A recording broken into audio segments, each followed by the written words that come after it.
Shalom.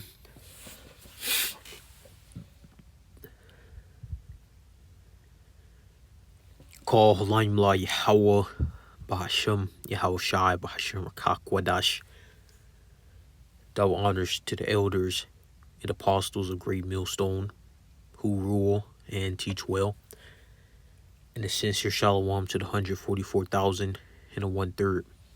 Now, the ministry right now is the weakest it'll ever be. All right. And I'm not saying that to undermine what's being done now. What's being done now is by far the greatest recruitment known to man. But that's all this is. It's a recruitment. Okay? Let's get that.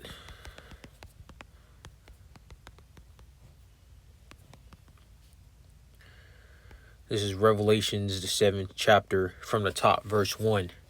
And after these things I saw 4 angels standing on the 4 corners of the earth, holding the 4 winds of the earth, that the wind should not blow on the earth, nor the sea, nor any tree. And that wind is talking about the destruction, the judgment, the indignation of Yahweh that's coming. And that the finale, all right, is going to be this thermonuclear destruction of our land in Babylon the Great. And I saw another angel ascending from the east, having the seal of the living power.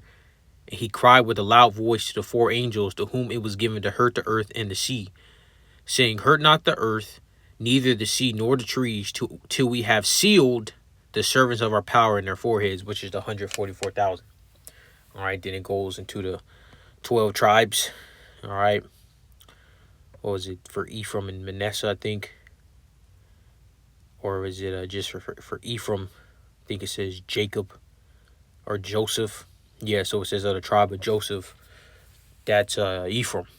Because Joseph had, I believe it was Manasseh and Ephraim. It became two tribes. So sometimes when you see Joseph, it's talking about Manasseh and or Ephraim. But in Revelations, the 7th chapter, verse 8, is Ephraim. Okay?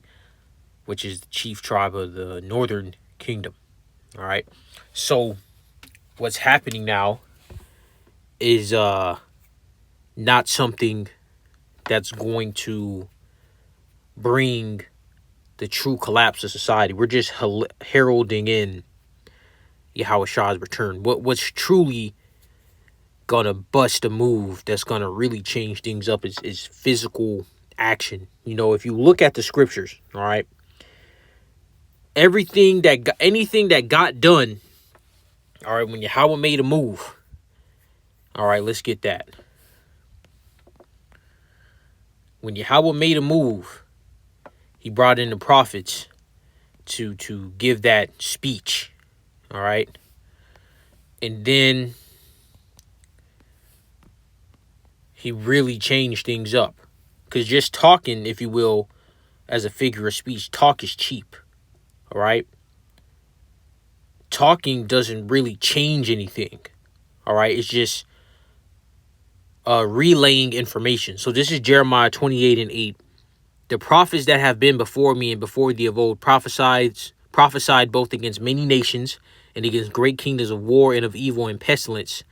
Okay? That being said, talking just relays information. Let's get that.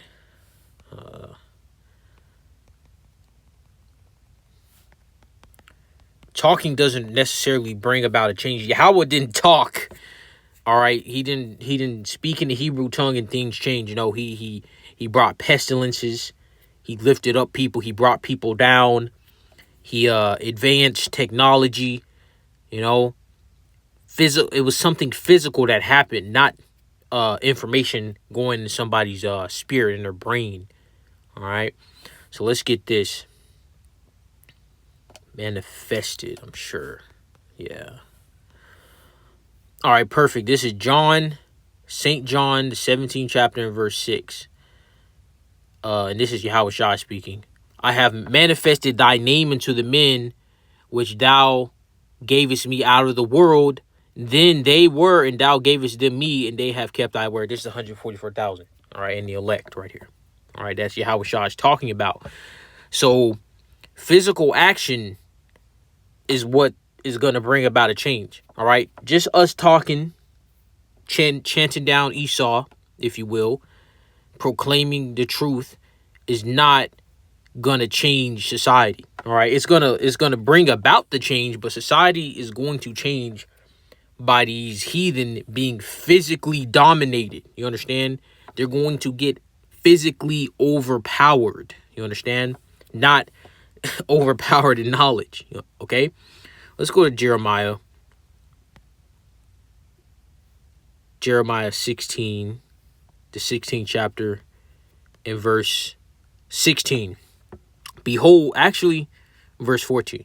Therefore, behold, the days come, saith Yahweh, that it shall no more be said, Yahweh liveth that brought up the children of Israel out of the land of Egypt.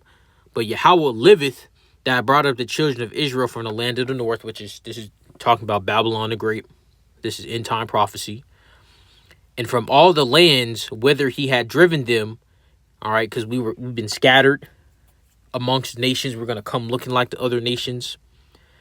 And I will bring them again into their land that I gave unto their fathers. Verse 16, behold, I will send for many fishers, saith Yahweh, and they shall fish them. So that's the relaying of the information. That's the recruitment. All right, when you go to the military and you get your training and they're yelling and you're getting in shape, that's the fishing. All right, that doesn't win the war. You don't win the war by training. You win the war by actually physically fighting in the war and dominating your opposition. And you don't dominate opposition by relaying information. And after will I send for many hunters, and they shall hunt them from every mountain and from every hill and out of the holes of the rocks. So it's going to come a point in time in a ministry, okay, that it's going to be known who's the elect. The elect are going to get spiritual power, and they're going to go to war against these nations. All right, against Esau, the Elamites, the nations of the earth, these heathen, the Moabites. It's going to be a war. Let's go to. So we have to. What do we have to do? Prepare for war.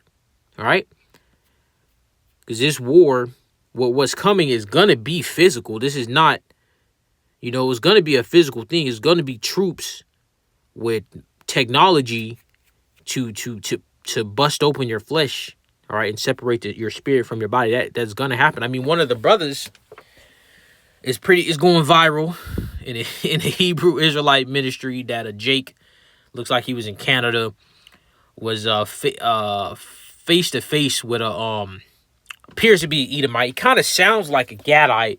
He sounded like a Gadite a little bit. Looked like an Edomite. He was proclaiming that he was a Gadite. Is he a Gadite?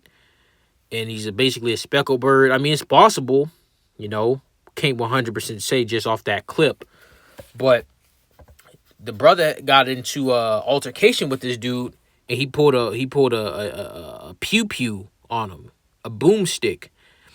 And the Most High Yahweh allowed him to overcome that. He was able to disarm him and bust his face open and took his pew pew from the guy, and the guy got arrested. Right? So the Most High delivered the opposition to his hand. Did he deliver the opposition through the brother speaking? No. It was a physical altercation, and it's going to be more physical altercations like that. You understand? The time period we're living in is not the same time period and mindset and whereabout as John, as Paul, as David, as Moses. We're living in a different era than all of them. We're living at the end. We're about to go through the greatest war, judgment, evil that the world has ever seen. And we have to understand that and move accordingly. I seen a video of Apostle Tar saying, you got to be prepared to, use a knife and jack a dude for his stuff, man. All right? And guess what? King David did the same thing. What did King David do? He pulled up on Goliath, killed Goliath, and then later on he took Goliath's sword. So what does that tell you? This is St. Matthew, the 12th chapter. And the time period we're going to be in is going to be way worse than anything King David dealt with, by the way. This is St. Matthew 12 and 29. I'm going to start at verse 28. But if I cast out devils by the Spirit of the Most High, then the kingdom of Most High is coming to you. Or else, how can one enter into a strong man's house and spoil his goods, except he first bind the strong man, and then he will spoil his house? So, if you want to get busy on somebody, what do? You gotta dominate the strongest individual that's in your way from getting them goods. And then once you do that, you got the free access, right, to the goods. And that's the type of mindset. See, you gotta have a mindset of war, man. You gotta have a mindset that you prepare to separate somebody's spirit from their body. Okay, how can you be thinking you're gonna survive Jacob's trouble and you're gonna make it through Jacob's trouble and not be in the mindset that, okay, I may just have to, get busy on somebody, right? The most evilest, lawless, war, judgment, pest, like everything evil you can think of is about to unfold. Mass death, and you think you're not going to potentially be in a situation where you're not going to fight somebody and put them to death? I mean, that's madness to think like that, all right? So let's go to Micah, the 4th chapter, and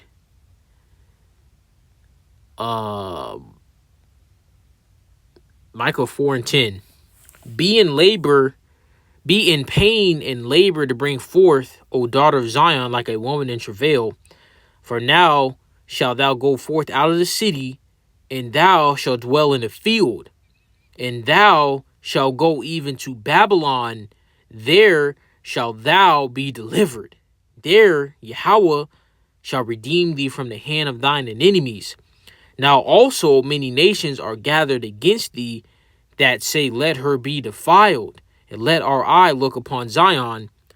But they know not the thoughts of Yahweh, neither understand they his counsel. For he shall gather them as the sheaves into the floor. Arise and thresh, O daughter of Zion, for I will make thy horn iron, and I will make thy hooves brass, and thou shalt beat in pieces many people, and I will consecrate their gain unto Yahweh, and their substance to the Lord of the earth. So Yahweh is going to green light and turn up the elect to dominate these heathen. All right, so Jake, the elect are going to get an extreme level of spiritual power where they can just, like, you got some heathen. You imagine just a guy in the military, right? You got the night vision goggles on, whatever, thermal scope on his rifle, and plate carriers, military gear, and a Jake, right? Let's say a Judite Jake, right? And wearing a garment, regular clothes, and he just runs extremely fast, like a Flash or these fictional characters, how they portray their high levels of speed in these movies. What's the dude's name? Quicksilver in the X-Men, where there's a bomb or something going off in a house, and you see how he was, you see a Jake moving that fast, and he punches that soldier in his head. What do you think that soldier is going to do? What do you think is going to happen? His head is going to explode open like a shotgun, buckshot hitting a watermelon. And that's the type of power Jake is going to get out here to physically overpower these nations, particularly these Edomites. All right, with their fighter jets and everything else. So with that, Shalom.